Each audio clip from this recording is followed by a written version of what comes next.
abakulembeze bannange mwena protocol nga zinyo sebo chairman waffe owa district eno ababaka ba parliament abaliwo Honorable Mukasa Sebo Jango Negateko wano Honorable Joseph Gonzaga Sebo bakuyise Honorable Wakabulindi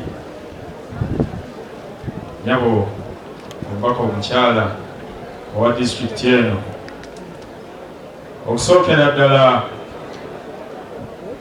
njagala okusaasira ku lw'abannange bonna abatagenda kusobola kufuna mukisa kubabuuzaako.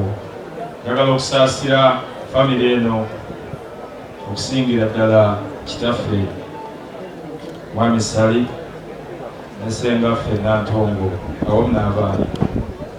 Kitalo nnyo, kitalo ddala eky'omwana w'ekitundu kino. Twebaza Katonda nti ebitone byonna bye yawatamala emirundi tubirabyeko ate abikozesezza. Tumwebaza okubrandinga ekitundu kyaffe. Tamala emirundi atunze ekyotera eri eggwanga lyonna n'ensi ng'atandikira ku kyalo w'abadde ava. Mu mirimu gy'abadde akola bangi ku mmwe ababadde bakola naye mugimanyi. Tubeebaza okumukuuma era ndowooza mumusasudde lwakuba tubadde tumuwulira byabadde ayogerako. Nkakasa ku kyakasente ko tekabadde emu nnyo okusaaka bwe kabaayo akasente ndowooza ko bajja kukamuwa.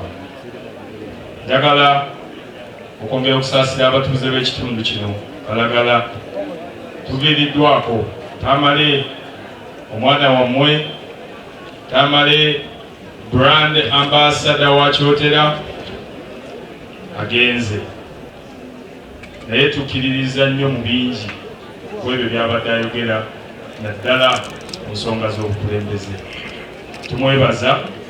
Mukama eyamutuwa amututte, katumusabire amutambuze bulungi ate obulamu obupya bwatandise Mukama amuwe ekimuli eky'emirembe. Mwebale nnyo, mwebale ddala.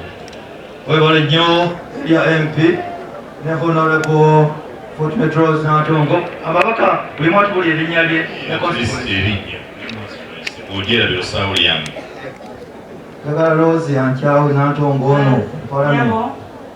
Her Excellency Vice President n'abakulembeze mwenna okuva mu gavumenti ey'owakati n'ey'Emmengo, abakungubazi mwenna, Omukama mulungi obudde bwonna.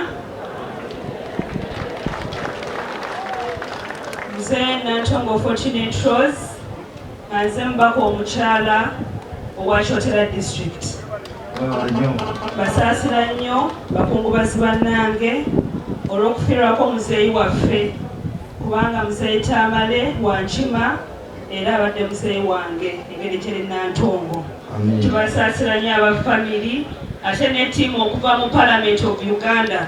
Tubasaasira nnyo olw'okufiirwako taata waffe, kubanga omu ku bakozi abadde taata waffe, taata we ate nga department gye nakoleramu nga intern eya legal and legislative nga nkyasoma, era tusaaliddwa nnyo Sebo Tamale John okufiirwako taatawo. Kitalo nnyo, kitalo ddala. Mwebale nnyo Mbaka. Your Excellency, the Vice President of Uganda, the ministers abaliwo n'ab'ebitwa mwenna abataka bakuno Katonda mulungi obudde bwonna omupirengaliza amaanyi. Nze Ssemungu Joseph Gonzaga ndi mubaka wa Parliament wa Kalungu West. Enkolekitingamu nupu si ya Museveni, nupu ya Kyagulanyi. Ekyokubiri, njagala ebintu bibiri bye njagala okwogerako. Tamala emirundi muntu wange nasomesa abaana be bangi ku Shimoni abantu mwogedde ebintu bingi ku Tamale. Uganda omuntu naddala bannamawulire gwe muluuzirize ayina ebyafaayo bya Uganda ebitali biwandiike ye Tamale Mirundi. Era mwe bannamawulire abali siniya mwongere okwenoonya munoonye omuntu abadde alina amawulire aga Uganda, history wa Uganda nga si muwandiike ye Tamale ono gwe tugenda okuziika. Tamale abadde mukwano gwange. Abaana ba Tamale mutunule musituke mulabe ekiri wano. Mulabe abantu abali mu kkubo abali eri. Kitammwe kyabaddaali kyekibaleeseza abantu wano. Mukole ekitammwe kyabadde temumantaala. Nsema n'ekintu kimu. Muddeyo bannakasaka buli azze wano baako kyoyiga kuziika Tamale. Weerera omwana wo. Maama wa Tamale omugenzi waali maama we n'ekitaawe omugenzi.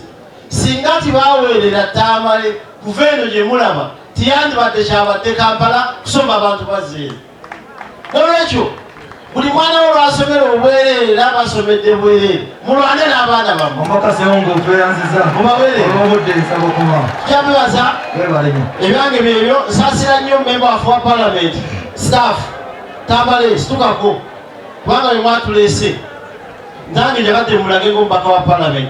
Ssaabasajja awangaale. People power. Ababaka mwebale nnyo. Mu kiseera kino nsaba tuyite kanye twagambye erinnya ate muli mu kuwa speech. Basebo ne Munyabo bangambye nfunze obudde. Nja kutuukira ku nsonga Tamale Mirundi abadde awangalira mu constituency yange eya Lubaga South. Awo ku Ssekabaka okuliraana maka ga Lord Mayor. Tamale Mirundi yaŋŋamba nti bw'oba oyagala okweka ebyama muddugavu biteeke mu buwandiike. Kyova olaba nti ye abadde musomi, abadde munoonyereza. Era nga mu byonna nyinza okugamba nti Tamale Mirundi abadde library. Osobola ogiyita video library, osobola ogiyita books library. Nga bw'oyagala akatabo ka comedy akalina, bw'oyagala akatabo k'ebyobufuzi akalina, bw'oyagala vidiyo y'ebyamagye agirina, ne bw'oyagala vidiyo y'ebyobulimi agirina. Bannamawulire ne ba tiktokers n'aba social media babadde balina bye bamwagalako. Mmwe mwenna ebyo basanyusa musobole okufollowinga pages zaabwe. N'ate naffe ffe ng'abakulembeze tubadde tumunoonyaako ebiyinza otuyamba okubeera nga tutereeza eggwanga Uganda. Kyakusaalirwa nnyo nti Honorable Kyagulanyi Ssentamu His Excellency tasobodde kujja. Naye nga obadde muzibu nnyo wakutegeera Tamale Mirundi kyawagira. Naye eggwanga abadde ali kuba mu ttooki mu kwagala okulitereeza. So nze ng'omubaka wa paalamenti mbagamba kintu kimu, tumusaaliddwa nnyo era tusaaliddwa ensibuko y'amagezi. Power. Our power. Honorable ministers present, abakungubazi mwenna, bannamwandu, abaana, kitalo nnyo, kitalo ddala ekyokufiirwako omwami Tamale Mirundi. Nja kwogera mu Luganda kubanga abasinga bawulira Luganda, abatawulira Luganda mujja kunsonyiwamu katono. Bamaze okunyanjula bampita Lucy Nakyobe nga nze akulira abakozi mu Uganda era nga nze secretary cabinet. Nja kwogera mu biti bibiri. Ekisooka nja kwogera nga eyakozesaako Tamale Mirundi. Mukimanyi bulungi nti naliko State House Controller emyaka egisukka mu 10. Era mukimanyi bulungi nti Tamale Mirundi yakolanga press secretary wa president okumala emyaka egisukka mu 10. Kale n'olw'ensonga eyo twakola awamu n'omwami Tamale Mirundi. Era njagala okwogera okubabuulira nti Tamale Mirundi yali mukozi mulungi nnyo, yali mukozi ow'eggonjebwa era yakola emirimu gye bulungi nnyo era yasiimibwa nnyo Pulezidenti Museveni. Era y'ensonga lwaki ku ssaawa eno mulaba nti State House eri ku ntikko mu kuteekateeka okuziikwa kwa Tamale Mirundi. Ebbanga Tamale Mirundi lye yakolanga Press Secretary lyali ebbanga bwe twalina opposition eyali enkambwe ennyo emyaka egyo, era nga opposition yayogeranga ebintu bingi. Omulimu gwa Tamale Mirundi gwali omulimu ogw'okuba ng'ayogerera ofiisi ya State House era ng'ayogerera ne President. Era omulimu ogwo yagukola mu kiseera ekyo n'amattiza buli muntu gye yali. Era nsuubira nti emirimu gye yakola n'ebigambo ebyayogera mu kiseera ekyo bye byamuviirako ettutumu ery'amaanyi ng'amaze okuva mu State House n'asobola okweyongera ng'ali ku mikutu emingi gye yayogererako ebigambo ebingi bye yayogeranga bye sijja kuddamu ku ssaawa eno.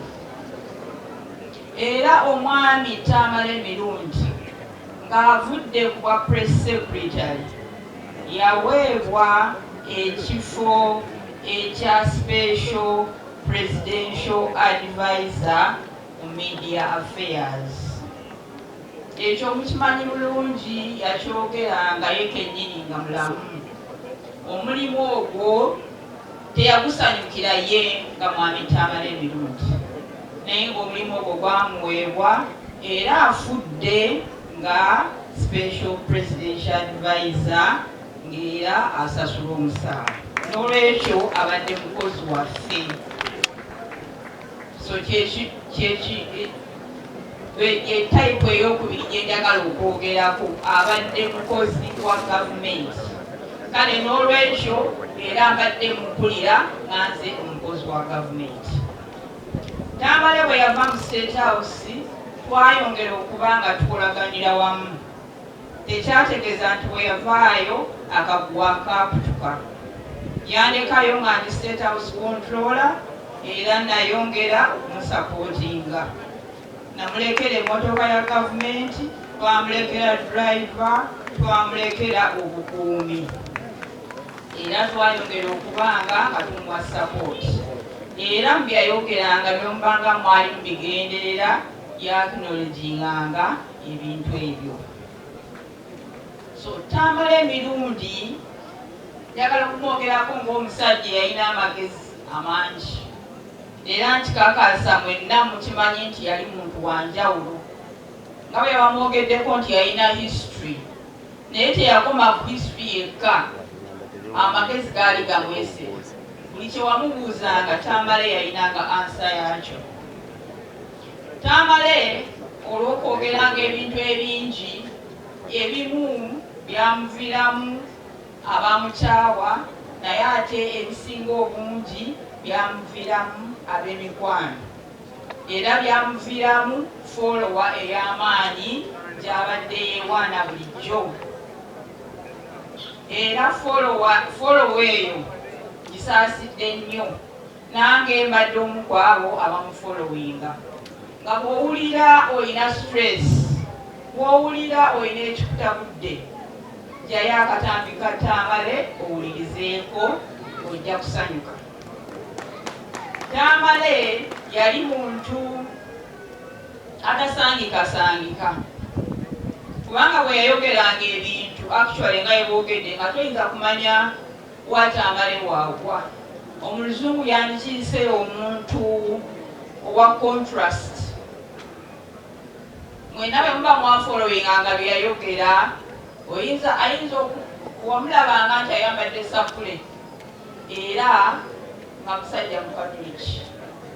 Naye ate nga bw'aba ayogera ojja kumulaba nga ate ayogera ku byobuwangwa. Wamulabanga ng'avuma gundi olwaleero, naye ate ng'enkeera ajja kuwana omuntu oyo wabadde avuma olwaleero.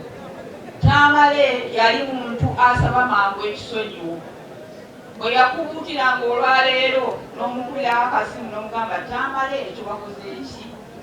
Nga mwangu nnyo wakwenenya n'adda mu layini. Era Tamale tujja musaalirwa nnyo mu Uganda kubanga njagala kugamba nti naani muyisejjajja w'abajournalist yava wano mulabyewo wonna from a humble beginning naye olw'amagezi ge n'okusoma kwe yasobola okulinnya n'atuuka ne mu ofiisi ey'owa pulezidenti gye yakolera era n'akola emirimu egimututumudde okutuuka ku ssaawa ya leero etukuŋŋaanyiza wano. Kale n'olw'ensonga eyo tujja musaalirwa nnyo era eddibu lyaleseewo sirowooza nti lisobola okuddizibwawo. Tujja kuwulira bubi nnyo okumala ebbanga naye tulinamu essuubi nti mu baana ndabamu omwana agezaako okuba ng'ayingira mu bigere ebyo ebinene. Era mbasaba mwenna abali wano mukwatirire omwana oyo omuto, temumanya tulimala ne tujjamu tamala emirundi omulala ow'okubiri. Yabasaasira nnyo mwenna era nja kwogera obugambo obutono. Omwoyo gw'omugenzi Omukama agulamuze ekisa era akuwe ekiwumulo eky'olubeerera. Mwebale nnyo, mwebale eddala. Ali ku ntikko ya byonna mumpeera muzindaalo nabe ne Hajjati Kulusuumu emabega eyo Haji Tusamisa.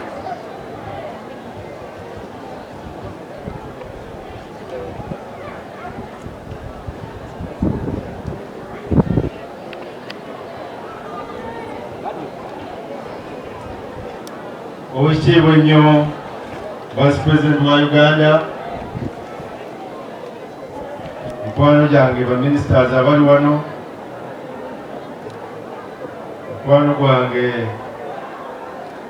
Head of Public Service, abakulembeze abaka ba Parliament, abakulembeze ba district eno, abakungubazi mwenna mu biti byammwe eby'enjawulo, nyemeredde wano okutuusa okusaasira kwange ate wamu n'abantu bonna abakyotera ne Masaka okutwaliza awamu olw'okufa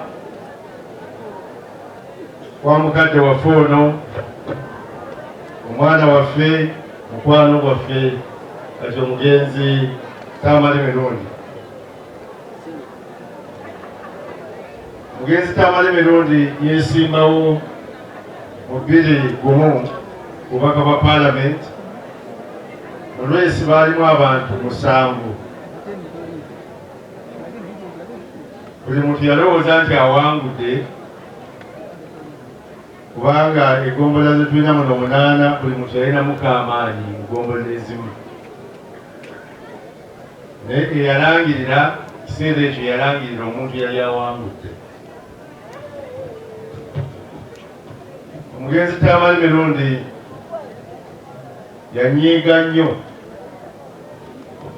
naye kyatuyambako ye President okumuwa omulimu mu State House.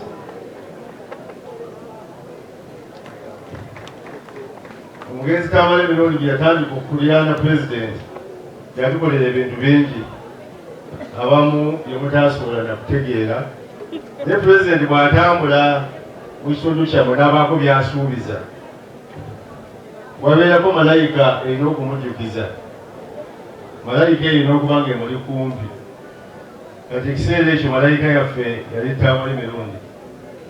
So pledge ezo zonna zimwalabanga ebiseera ebyo nga zituukiriziddwa Maama Nakyobe. Tamale yamubeeranga ku lusigire, ebintu byaffe nga tubifuna bulungi.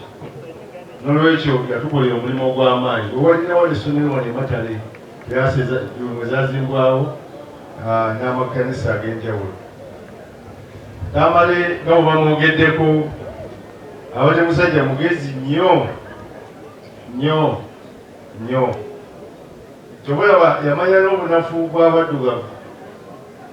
Yatandika okuwandiika ebitabo si kuba nti tiyalina amagezi gawandiika bitabo detailed, naye yawandikanga ebitabo bye nga bifunda naye nga birimu content, kubanga yamanya nti bw'awandiika ekitabo ekigolomefu abaddugavu tebajja kukisoma. Yawandiika obutabo bulungi nnyo, era ebimu bye tulabako wano mukebere mu bitabo bya Tamale emirundi 2. Nzijukira akatabo akamu kansanyusa nnyo ne bannakenya bwe nali nabo South Africa, ne batendereza nnyo amagezi ga Tamale emirundi. Katabo akaali kakafuluma yakatuuma nti abanyambi. Akatabo akabamu temwakasoma, naye bwe munaddeyo ne mukasoma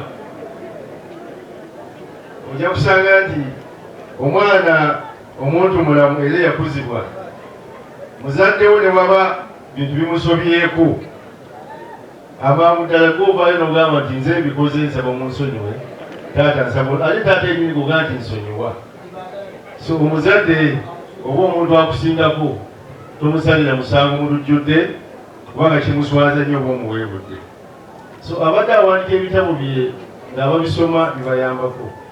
Ekikulu ennyo kyenjagala okwogerako wano ekirala nti emirimu gyaffe gyonna gye tukola, oba oli mu kyaki oba oli mulimu ki, waliyo abalyoolyomi abataagala bere mu kifo ekyo. Ye be yayita bamafiya. Kakati bamafiya nga bakuguddeko kiyiifuyiifu, abantu bayinza okulowooza nti bakwogerako bituufu. Tamale emirundi abadde muwolereza w'abantu abo bebalanga obwemage, nga bwogere n'omunyonnyola. Kakati y'ensonga bw'azanja ku leediyo ne ku TV, ogenda okubanga bamafiya bakudduseeko nga bagamba nti baatutegedde nga tukozese approach endala. Era kyemanyi abamuli wano n'abasigaddeyo lwa kintu ekyo ayambye abantu bangi okulaba nti abateewuluza ku bantu abagezaako okwagala okubagajambula. Nzijukira mu kiseera ng'ebyobufuzi waliwo omuyaga, twafuna omuyaga ogwajja mu Uganda nga gukunta. Tamale emirundi yeyeka eyagenda ku TV ng'ayambadde yero oba ayambadde akakofiira ka yero n'ayogera bulungi President Museveni, n'atambula ku situuti za Kampala nga tewali muntu n'omu amusooza. Omusajja abadde w'amaanyi nnyo nnyo nnyo, nga buli muntu amuwa ekitiibwa. N'oyo tumusaaliddwa nnyo nnyo. Your Excellency the Vice President, I have 2 requests to make, and I beg for your indulgence. One, I request that you deliver our appreciations to the President for identifying a talent in our brother Tamale Emirundi and allowing him to serve his nation in many capacities. Number 2, as you are aware, we have a learning contract. We procured a contractor who is going to work on Masaka Mtupula Road. And within that contract, there is a provision that in every town council, that contractor can work on a stretch of a small road, say 2 kilometers, 5 kilometers within the town council.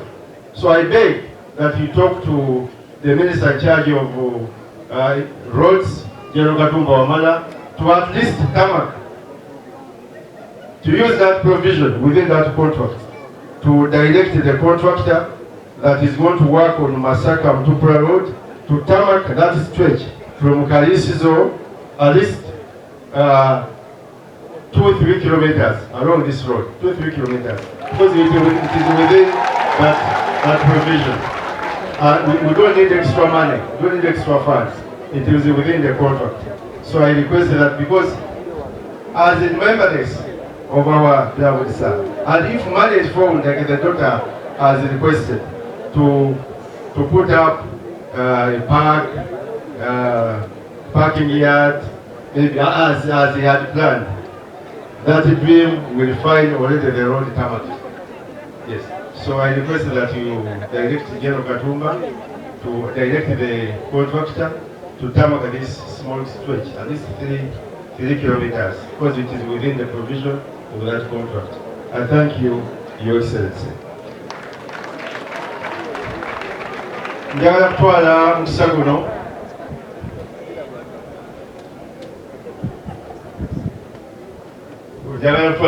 okwaniriza mukwano gwange balamu ajje ali mu linnya lya minisita for presidency ajje ayogereko gye muli